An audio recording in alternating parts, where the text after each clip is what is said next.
Хлебопекарни, которые располагаются внутри рынка Мархаба, в Назране нарушают требования антисанитарного законодательства. Эта жалоба молнией облетела социальные сети. Не прошла новость и мимо сотрудников Роспотребнадзора. Приехав с проверкой, осматривают сначала цех внутри. Производственная мощность пекарни или сколько времени уходит на то, чтобы испечь хлеб, в данном случае маловажно. Соблюдаются ли санитарные правила персоналом, есть ли у них спецодежда? Главные вопросы. Парилку и печь бывает необходимость чистить, обрабатываете вообще?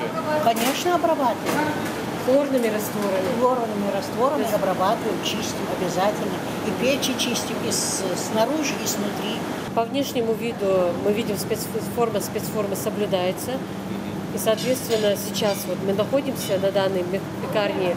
После того, как мы обследовали помещение все, здесь, как вы видите, санитарное состояние удовлетворительно. У работников хлебопекарни есть и санитарные книжки. Во сколько работников? 6. 6, да? Здесь трубы отопительные не красились, по крайней мере, полгода точно. Это к тому, что поступила жалоба, якобы в пекарне пахнет краской, а значит, тесто насыщено ядохимикатами. Сейчас, на данный момент, в процессе приготовления хлеба ремонтные работы здесь не ведутся. Персонал хлебопекарни все обвинения анонимного жалобщика отрицает, называя это проделкой недоброжелателей. Со слов работников, здесь строго соблюдают антисанитарные требования. 3 раза в день обрабатывают помещения и полки для хранения специальным раствором. А значит, как и полагается, должен быть журнал уборки. А журнал уборки вы обещали показать? Да, бухгалтерия говорят. Все проверяют,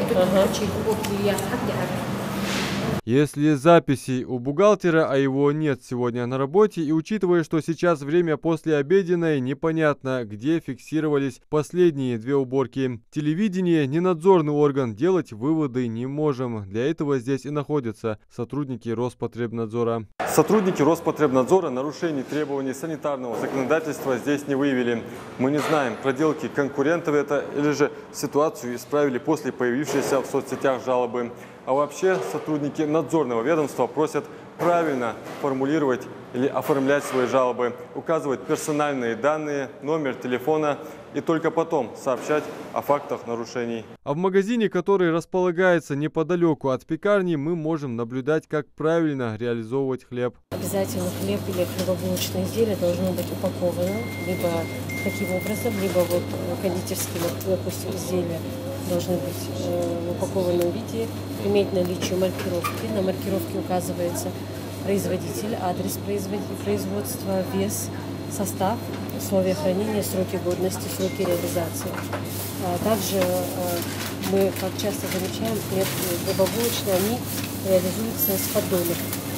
То есть у них должно быть определенное отведенное место, где упакованный хлеб размещается и данные полки обрабатываются с применением дезинфицирующих средств. Если же у потребителя возникают вопросы, связанные с реализацией хлебобулочных изделий или явных нарушений требований санитарных правил, то могут обратиться в управление Роспотребнадзора, на основании которого сотрудники надзорного ведомства проведут проверку. Адам Мережков, Акрамат Дасхоев, Новости 24.